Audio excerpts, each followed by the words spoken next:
Bismillahirrahmanirrahim. His Excellency Mr. Cameron Munter, Lady Wife Dr. Marilyn Wyatt, respected officials from the U.S. Embassy, Founder President Mrs. Samina Fazil, President Ms. Alia Ikram, Malik Suhail Hussain, Diplomat Affairs and Public Relations, FPCCI. Assalamu alaikum.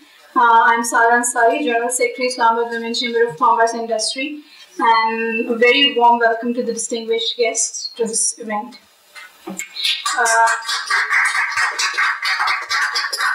We will begin with a short introduction of the chamber, and then we'll have our proceedings. Islamabad Women Chamber of Commerce and Industry is working for the past 12 years, and we advocated to the government for the need of a separate women chamber, and we finally got approval in 2009 by making main amendments in the trade ordinance. To date, in Islamabad and surrounding areas, we have around 200 and more members, and we provide a platform to the business women where they can develop linkages with business community, participate in different trade delegations, can gain access to financial institutions, and have technical training in-house. The Chamber acts also as a catalyst in providing its members market access through expos and exhibitions. The vision and mission of Islamabad Women Chamber is to create a peaceful, stable, and prosperous nation and free our country from poverty. We are determined to raise the status of women by involving them fully in entrepreneurial activities that advance economic parity and prosperity. Once again, a very warm and heartiest welcome to the distinguished guests. Now I'd like to invite our founder president, Ms. Samina Fazil, to share her experience as this chamber today is her vision and her dream come into reality.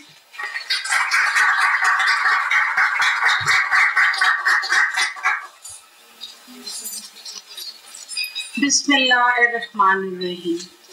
His Excellency Mr. Cameron Munter and Lady Wife Dr. Marilyn Wyatt, ladies and gentlemen, Assalamu alaikum. Welcome, distinguished guests, to the hub of economic empowerment through creativity, the Islamabad Women Chamber of Commerce and Industry. Research studies on humanitarian issues shows that poverty is one of the major root causes of almost every problem in society. The only solution to poverty is to increase in income and resources. As women from 51% of Pakistani population, they can play a positive role in poverty reduction by gaining education, right skill set, and coming into mainstream enterprise ventures.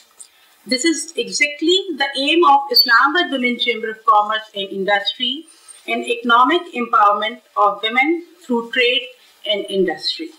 Excellency, Pakistani businesswomen are mostly engaged in cottage industry. They work from home due to lack of resources, mobility, knowledge, and access to local and international markets. The opportunities of direct sale to consumer and limited as a result of which the middleman takes major chunk of the profit in business transactions. To overcome this challenge, Islamabad Women Chamber is working on the development of a display center where the products of women entrepreneurs can be displayed and sold. In the next 5 years, we have a plan for establishment of a women industrial state and a dedicated market areas where businesswomen can flourish their business in conducive environment and contribute in economic development of Pakistan. Women Chamber has introduced the concept of women-to-women trade, where the output of one woman is input of the other business women. This concept has gained popularity and will have exemplary results for business world to follow. I would like to place on record special thanks to Mrs. Dr. Marilyn Wyatt and Mr. Cameron Munter for taking out his precious time for gracing this occasion and symbolizing encouragement and support from United States of America for Women of Pakistan. Thank you.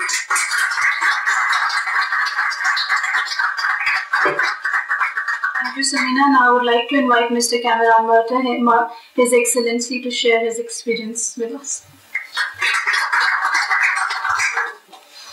Well, thank you all very, very much for being here on this beautiful day, in this beautiful setting, and with all these beautiful products, which we know are the best advertisement that we can think of for Pakistan among those people who are Pakistan's friends. Madam President, Ms. Fazil, and officers of the Executive Committee, members of the Chamber, it's really a pleasure for me and Marilyn to come to you to visit today. We want to thank you for your hospitality, the opportunity to visit the Chamber, the first women's chamber of this sort that I've had the pleasure of visiting in Pakistan. And I'd like to have a discussion with you after we've had some brief words about how to increase U.S.-Pakistani business ties in a wide range of sectors, especially those that have an impact on women-led businesses like yours.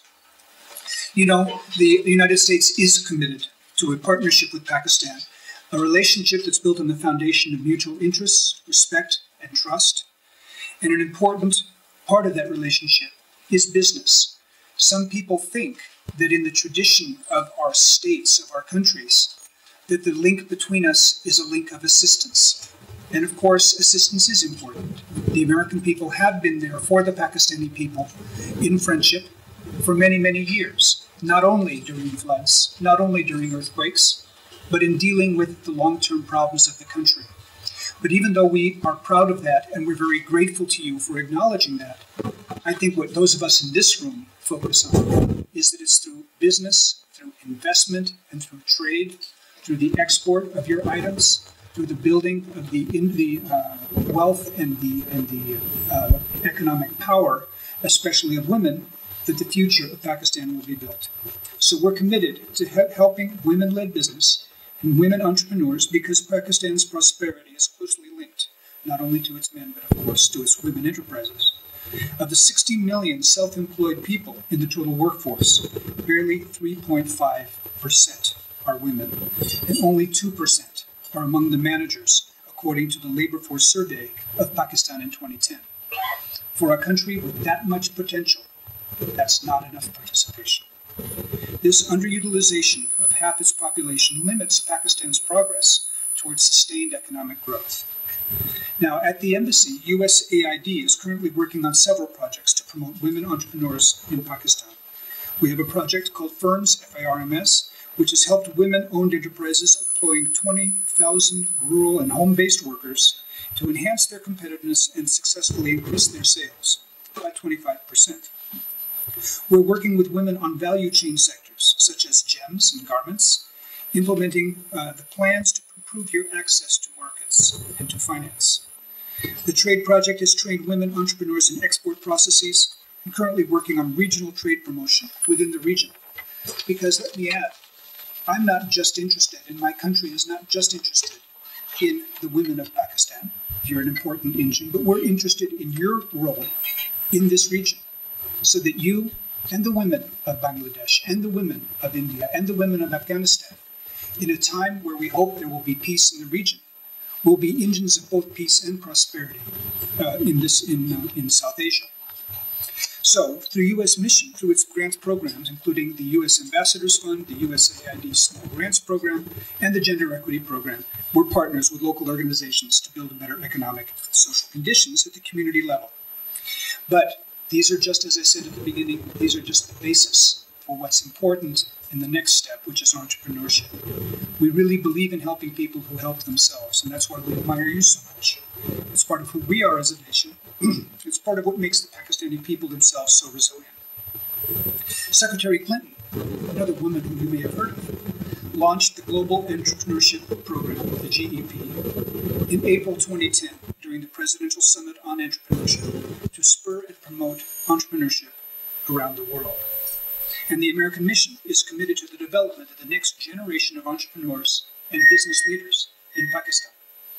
The embassy successfully co-hosted that first ever Young Entrepreneurs Conference in March to promote entrepreneurship, education, and to linking individual investors with aspiring business owners.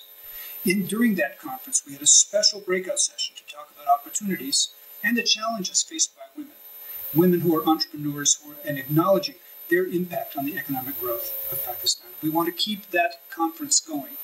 We don't think that there's just a question of dealing with women specifically in some instances.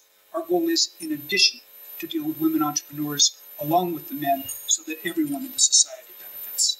In addition, it's not just women, it's not just men. We look at youth, and we want to make sure that entrepreneurial spirit among young people, men or women, is something that we can help, and that people starting their own business can find another career path, a way to look forward to the future with hope, perhaps not in a traditional way.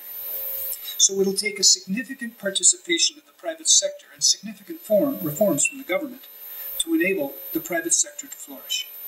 It'll require a common vision and participation of the people of Pakistan, the visible commitment of the government of Pakistan.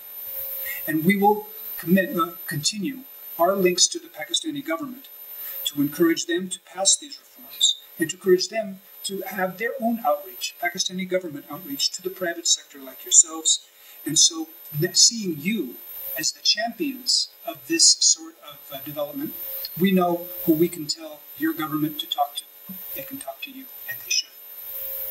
Last week when I was at the Islamabad Chamber of Commerce and Industry, I urged them to support to extend their support to women entrepreneurs. I told them, it's great that there are some women who are here, but you need many more. You need to bring those women into the mainstream of the economic work that's done in this country. That will be such an engine of change. You can count on the American Embassy always to encourage people in that way. And sometimes people say, why is the American Embassy telling us what to do? We don't want to be seen that way. Maybe it seems that way sometimes, but what we're trying to do is encourage your leadership. We're trying to encourage the leadership of your entrepreneurs, men or women, so that we can follow. Not that we have to tell you, but we can follow your lead and build the kind of partnership that we all want so much. So I continue to encourage organizations like the IWCCI to work with other chambers of commerce throughout Pakistan, to work to broaden your impact and to present a unified voice to lobby the government of Pakistan for necessary reforms to remove obstacles that hinder economic growth. Because let's be honest, there are big obstacles to your growth, and it's not just the day-to-day issues of finding the right labor and finding the right inputs. There are regulations that need to be fixed, and the more honest you can be about it, the more honest we can be about it, the better off the whole country is going to be, and the better off our friendship is going to be. So let me, in closing, allow me to commend you for what you're doing to encourage business. Know that you're playing an important role in Pakistan's future, and through your entrepreneurship, that you're helping to make the world a better place. So thank you very, very much.